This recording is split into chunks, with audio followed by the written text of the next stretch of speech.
അവിടെ ഒരു കഥ പറയട്ടെ നിങ്ങളോട്. പണ്ട് ഒരിടത്തൊരു രാജാവുണ്ടായിരുന്നു.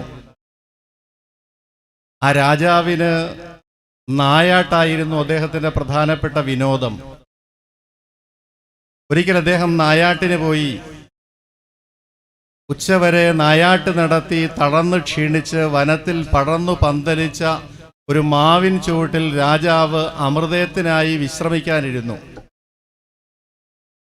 ഭക്ഷണം കഴിക്കാൻ തുടങ്ങവേ പെട്ടെന്നൊരു കല്ല് പാഞ്ഞു വന്ന് അദ്ദേഹത്തിൻ്റെ കിരീടത്തിൽ പതിച്ചു. കിരീടം തെറിച്ചുപോയി. പട്ടാളക്കാർ 4 ഭാഗത്തേക്ക് മൂടി. അല്പ കഴിഞ്ഞപ്പോൾ മെലിഞ്ഞൊട്ടിയ, എഴുന്നേറ്റ് നിൽക്കാൻ പോലും ത്രാണിയില്ലാത്ത ഒരു പാവപ്പെട്ടവനെ പട്ടാളക്കാർ പിടിച്ചുകൊണ്ടുവന്നു. രാജാവ് ചോദിച്ചു, ഇവനെ എന്ത് ചെയ്യണം? മഹാരാജാവിൻ്റെ കിരീടത്തിന് നേരെ കല്ലെറിഞ്ഞ ഇവനെ എന്ത് ചെയ്യണം? ആഭ്യന്തരമന്ത്രി ഉടൻ ഉത്തരം കൊടുത്തു, ഇവന്റെ പൗരത്വം റദ്ദാക്കി നാട് കടത്തണം. മറ്റു പലരും പറഞ്ഞു, ഇവന്റെ ഗളച്ഛേദം നടത്തണം, ഇവനെ ഇനി ജീവിച്ചിരിക്കാൻ അനുവദിക്കാൻ പാടില്ല, ഇവൻ രാജ്യദ്രോഹിയാണ്. മഹാരാജാവ് അയാളെ അടുത്തു വരാൻ കൽപ്പിച്ചു. എന്നിട്ട് ചോദിച്ചു, എന്താണ്, നീ എന്തിനാണ് കല്ലെറിഞ്ഞത്?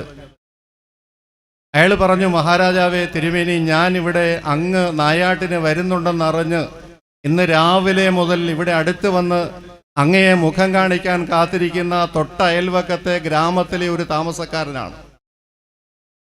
ഞാനും എൻ്റെ കുടുംബവും വല്ലാത്ത പട്ടിണിയിലാണ്. അങ്ങയെ മുഖം കാണിച്ച് എന്തെങ്കിലും സഹായം തേടാൻ വന്നതാണ്. ഉച്ചവരെയും അങ്ങയെ കാണാതെ വന്നപ്പോൾ വിശപ്പ് സഹിക്കാനാവാതെ ഒരു മാമ്പഴം കിട്ടാൻ വേണ്ടി മാവിന് കല്ലെറിഞ്ഞതാണ്. എൻ്റെ ദൗർഭാഗ്യത്തിന് അത് അങ്ങയുടെ കിരീടത്തിലാണ് പതിച്ചത്.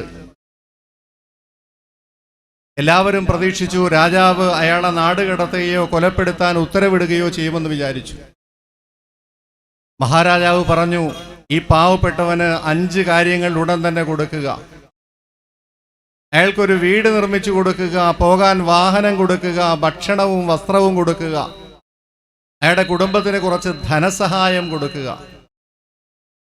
എല്ലാവരും അമ്പരന്നു രാജാവിൻ്റെ ഈ വലിയ ഔദാര്യത്തിൽ. അവർ ചോദ്യരൂപേണ മഹാരാജാവിനെ നോക്കിയപ്പോൾ അദ്ദേഹം പറഞ്ഞു, ഈ മാവിന് ഒരു ഇന്ദ്രിയം മാത്രമേ ഉള്ളൂ. കല്ലെറിഞ്ഞപ്പോൾ അത് ആ മാവ് അതിന് പകരം മാങ്ങ കൊടുക്കുന്നു. എനിക്ക് തമ്പുരാൻ 5 ഇന്ദ്രിയങ്ങൾ നൽകിയിട്ടുണ്ട്. അതുകൊണ്ട് ഞാൻ ഇയാൾക്ക് 5 വസ്തുക്കൾ പകരം കൊടുക്കാൻ കൽപ്പിക്കുന്നു. സഹോദരങ്ങളെ, ഞാൻ ഈ കഥ പറഞ്ഞത് രാജധർമ്മം എന്താണ്, ഒരു ഭരണാധികാരിയുടെ ധർമ്മം എന്താണ്?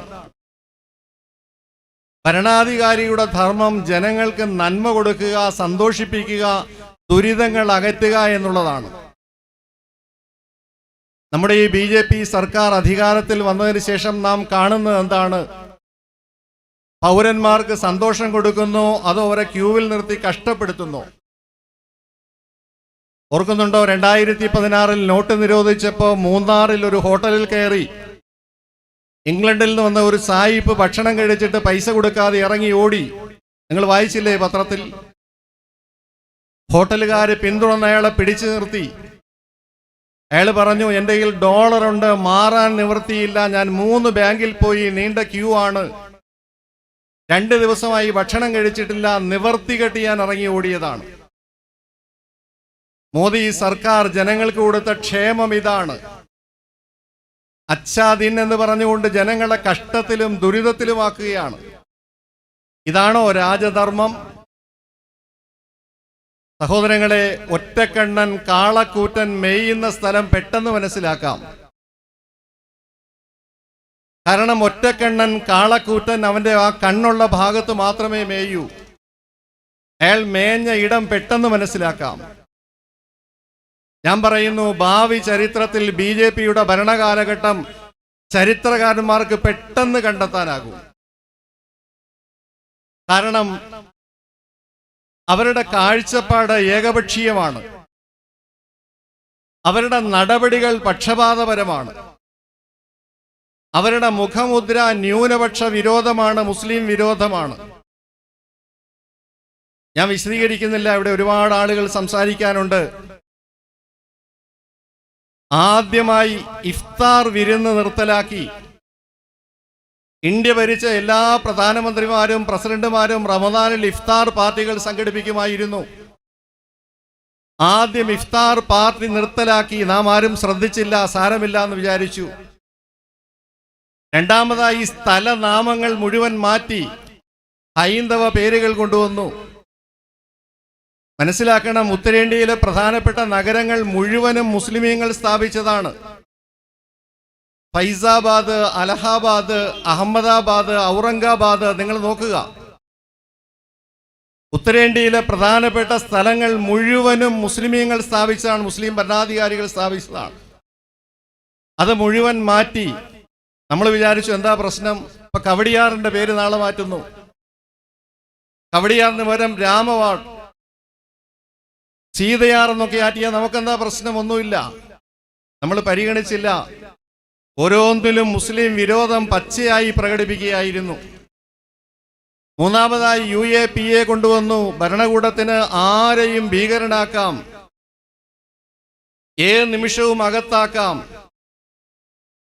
നാലാമതായി മുത്തലാഖ് കൊണ്ടുവന്നു. ഞാൻ വിശദീകരിക്കുന്നില്ല. ദയവായി കേൾക്കുന്ന ആളുകൾ, മൗലവിമാരാരും നിങ്ങളുടെ വീട്ടിൽ പോയി പെണ്ണുങ്ങളോട് മുത്തലാഖ് നിയമം എന്താണെന്ന് പറയരുത് കേട്ടോ, പറഞ്ഞാൽ പ്രശ്നമാണ്. മനസ്സിലാക്കിയിട്ടുണ്ടോ എന്താണ് മുത്തലാഖ്? എന്റെ ഭർത്താവ് എന്നെ 3 തലാഖും ചൊല്ലി എന്നൊരു പെണ്ണോ പെണ്ണിന്റെ ബന്ധുക്കളോ പോലീസ് സ്റ്റേഷനിൽ ഒരു പരാതി കൊടുത്താൽ 3 വർഷം ജാമ്യമില്ലാത്ത തടവാണ് കുറ്റം. ഇന്ത്യയിൽ മുസ്ലിം സമുദായത്തിൽ മാത്രമാണോ വിവാഹ പ്രശ്നങ്ങളുള്ളത്? ഇന്ന് കാരക്കോണത്തൊരു ഹിന്ദു കൊല്ലപ്പെട്ടിട്ടുണ്ട്. വിവാഹവും പ്രണയവുമാണ് വിഷയം. 10,000-കണക്കിന് ലക്ഷക്കണക്കിന് കുടുംബങ്ങൾ, ഹൈന്ദവ കുടുംബങ്ങൾ, ക്രൈസ്തവ കുടുംബങ്ങൾ പ്രശ്നത്തിലാണ്. അവർക്കൊന്നും പ്രശ്നമില്ല. മുസ്ലിം തലാഖ് ചൊല്ലിയാൽ 3 വർഷം ജാമ്യമില്ലാത്ത തടവ്. കൂടത്തായിയിലെ ജോളി 6 പേരെ മാരക വിഷം കൊടുത്തു കൊന്നു. ജോളിക്ക് ഇന്ത്യൻ നിയമം അനുസരിച്ച് 91-ാമത്തെ ദിവസം ജാമ്യം കിട്ടും. നിങ്ങളുടെ ഭാര്യയെ നിങ്ങൾ തലാഖ് ചൊല്ലിയെന്ന് അവിടെ ഒരു പരാതി കൊടുത്താൽ മതി, അല്ലെ അവളുടെ ബന്ധുക്കൾ കൊടുത്താൽ 3 വർഷം നിങ്ങൾക്ക് ജാമ്യമില്ലാത്ത തടവാണ്. ദയവായി ഭാര്യമാരുടെ ഈ കാര്യമൊന്നും ആരും പറയരുത് കേട്ടോ, ചിലപ്പോൾ പ്രശ്നമാകും. സിവിൽ ക്രിമിനൽ നിയമമാക്കി മാറ്റി. അഞ്ചാമതായി സഹോദരങ്ങളെ, കാശ്മീരിലെ 370-ാം വകുപ്പ് എടുത്തു കളഞ്ഞു. മുൻ മുഖ്യമന്ത്രിമാരടക്കം നേതാക്കളെ മുഴുവൻ വീട്ടുതടങ്കലിലാക്കി. ഒരു രാജ്യത്തെ മുഴുവനും ബന്ദികളാക്കി. എന്തിന്റെ പേരിൽ? അമിത്ഷാ പാർലമെന്റിൽ പോക്കറ്റിൽ നിന്നും ഒരു കടലാസ് ഇങ്ങനെ എടുത്തപ്പോ ഒരു സംസ്ഥാനം കേന്ദ്രഭരണ പ്രദേശമായി മാറി. ഇന്ത്യയുടെ ചരിത്രത്തിൽ കേന്ദ്രഭരണ പ്രദേശങ്ങൾ സംസ്ഥാനമായത് ചരിത്രമുണ്ട്. സംസ്ഥാനം കേന്ദ്രഭരണ പ്രദേശമായത് ഇന്ത്യയുടെ ചരിത്രത്തിൽ ആദ്യമാണ്. അവസാനമായി പൗരത്വ ഭേദഗതി ബിൽ കൊണ്ടുവന്നു. ആർക്കെങ്കിലും ഇത്രയും കാലം BJP നടത്തിയ ഭരണപരിഷ്കാരങ്ങളും ബില്ലുകളും നയപരിപാടികളും മുസ്ലിം വിരുദ്ധമാണെന്ന് സംശയമുണ്ടായിരുന്നെങ്കിൽ എല്ലാവരുടെയും എല്ലാ സംശയവും തീർത്തുകൊണ്ട് ഇത് തികച്ചും ന്യൂനപക്ഷ വിരുദ്ധമാണ്, മതവിരുദ്ധമാണ്, മുസ്ലിം വിരുദ്ധമാണെന്ന് ആർക്കും മനസ്സിലാകത്തക്കവണ്ണം. ഞാൻ അതാ പറഞ്ഞ, ഒറ്റക്കണ്ണൻ കാളക്കൂറ്റൻ മേയുന്ന സ്ഥലം പെട്ടെന്ന് തിരിച്ചറിയാം.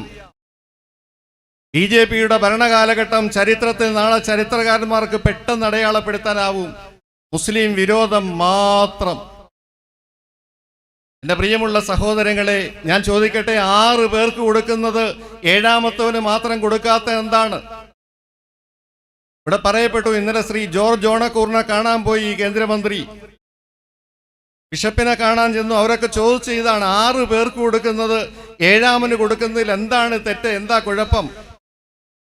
ഉത്തരമില്ലായിരുന്നു. കേന്ദ്രമന്ത്രി 10 വീട്ടിൽ പോകാൻ ഇറങ്ങിയതാണ്. 3 വീട് കഴിഞ്ഞപ്പോൾ നിർത്തി അദ്ദേഹം പോയി. കാരണം എല്ലാ സ്ഥലത്തും കിട്ടുന്ന തിരിച്ചടിയാണ്. ഇന്നലെ ഇവിടെ തിരുവനന്തപുരത്ത് നടന്നതാണ്. മൂന്നാമത്തെ വീട്ടിൽ സന്ദർശനം അവസാനിപ്പിച്ചു. വട്ടിയൂർക്കാവിൽ മത്സരിച്ച BJPയുടെ സ്ഥാനാർത്ഥി ശ്രീ അഡ്വക്കേറ്റ് സുരേഷ് കൂടെ ഉണ്ടായിരുന്നു. 4-മതൊരു വീട്ടിൽ പോകാൻ പറ്റിയില്ല. ഇതാണ് കേരളം, ഇതാണ് മലയാളി. സഹോദരങ്ങളെ, തികച്ചും മതവിരുദ്ധം. ലോകത്താദ്യമായിട്ട് പൗരത്വം നിഷേധിച്ച് പൗരത്വത്തിനെതിരായിട്ട് നടപടിയെടുത്ത ഹിറ്റ്ലറാണ്. ഇവരൊക്കെ പിന്നെ വരുന്നുള്ളൂ. ആ ഹിറ്റ്ലറുടെ ചരിത്രം വായിക്കട്ടെ ശ്രീ അമിത്ഷാ, ശ്രീ മോദി വായിക്കട്ടെ. എന്താണ് ഹിറ്റ്ലർ? 10 വർഷം തികച്ചോ? 10ാമത്തെ വർഷം സ്വയം തോക്കെടുത്ത് വെടിവെച്ച് ആത്മഹത്യ ചെയ്യേണ്ടി വന്നില്ലേ? ഏകാധിപതികൾക്ക് ചരിത്രത്തിൽ സ്ഥാനമില്ല. സ്വേച്ഛാധിപതികൾ സ്വയം എരിഞ്ഞൊടുങ്ങും. ചരിത്രമല്ലേ ഇത്? തലനാമങ്ങൾ മാറ്റാൻ നടക്കുന്ന അമിത്ഷാ ആദ്യം സ്വന്തം പേര് മാറ്റട്ടെ. ഞാൻ ചോദിക്കട്ടെ, അമിത് സമ്മതിച്ചു. ഷാ എവിടെ നിന്ന് വന്നു? ഷാ പേർഷ്യൻ വാക്കാണ്, ഇസ്ലാമിക് നാമമാണ്. അദ്ദേഹം ആദ്യം പേര് മാറ്റട്ടെ. ഷാ ഹൈന്ദവ നാമമല്ല. മുസ്ലിമീങ്ങൾ അവരുടെ ദേശസ്നേഹമൊന്നും ആരും ചോദ്യം ചെയ്യേണ്ട. പറഞ്ഞാൽ ഒരുപാട് ചരിത്രം പറയാനുണ്ട്, സമയമില്ല. ഒറ്റ കാര്യം, മഹാനായ ഉമർ ഖാദി മഹാത്മാഗാന്ധി സ്വാതന്ത്ര്യ സമരത്തിന് ഇറങ്ങുന്നതിന് കൃത്യം 50 വർഷം മുമ്പ് ബ്രിട്ടീഷുകാരന് നികുതി നിഷേധിച്ച് സമരം ചെയ്ത് ജയിലിലടയ്ക്കപ്പെട്ടയാളാണ്. മഹാത്മാഗാന്ധി സ്വാതന്ത്ര്യ സമരത്തിൽ ഇറങ്ങുന്ന 1869 50 വർഷം മുമ്പ്, അര സെഞ്ചുറി മുമ്പ്, AD 1819 അള്ളാഹുവിന്റെ ഭൂമിക്ക് ബ്രിട്ടീഷുകാരന് നികുതി കൊടുക്കില്ല എന്ന് പ്രഖ്യാപിച്ച് സമരം ചെയ്ത് ജയിലിലടയ്ക്കപ്പെട്ടു ഉമർ ഖാദി. അദ്ദേഹം അന്ന് എഴുതിയ കത്ത്, അദ്ദേഹം നിമിഷ കവിയായിരുന്നു.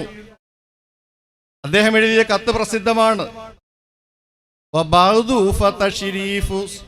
സലാമിൽ മുഅബ്ബദി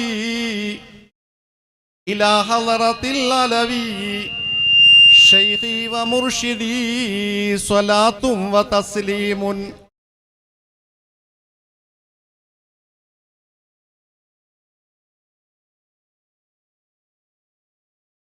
എൻ്റെ വഴികാട്ടിയും നേതാവും ഉസ്താദുമായ സയ്യിദ് അലവി തങ്ങൾക്ക് പാവപ്പെട്ട ഉമർ എഴുതുന്ന കത്ത്.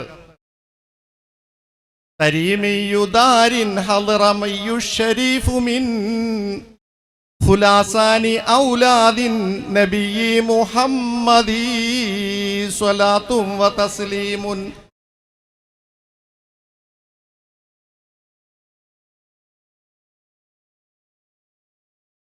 തരീമിയുദാരിൻ, തിരൂരിൽ താമസിക്കുന്ന, ഹളറമിയു ഷരീഫ്, ഹളറമൗത്തിൽ നിന്ന് ആഗതനായ അഷ്റഫുൽ ഖൽക്കിന്റെ സന്താന പരമ്പരകളിൽപ്പെട്ട മഹാനവറുകളെ, സലാമും മിനൽ മഹബൂസി ഖദ്ദാമികും ഉമർ മുരീദികുമുൽ ആസിൽ ഫഖീരിൽ മുകമ്മലി സ്വലാത്തും വ തസ്ലീമുൻ.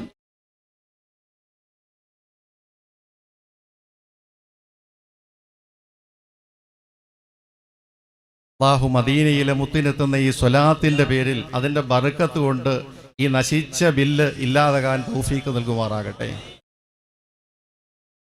ജയിലിലടയ്ക്കപ്പെട്ട സാധുവായ അങ്ങയുടെ ശിഷ്യനായ ഉമർ എഴുതുന്ന കത്ത്.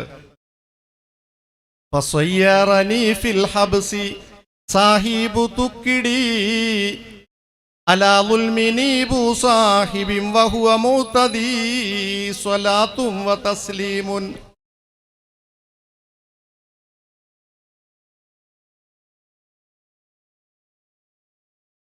കോഴിക്കോട് ജില്ലാ കലക്ടർ നീബു സാഹിബിൻ്റെ കൽപ്പന പ്രകാരം തുക്കിടി സാഹിബ്, അന്നത്തെ ഈ SP DSP എന്നൊക്കെ പറയുന്ന ഒരു റാങ്കാണ് തുക്കിടി സാഹിബ് എന്നെ കോഴിക്കോട് ജയിലിൽ അടച്ചിരിക്കുന്നു. അങ്ങ് അറിഞ്ഞോ?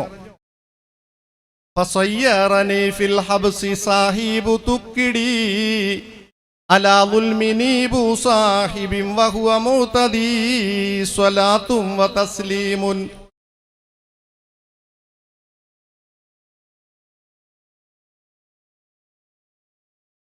فوكل بحيوان كفر ليحرسوا حضارة ذهابي للمكان المبعد صلاة وتسليم.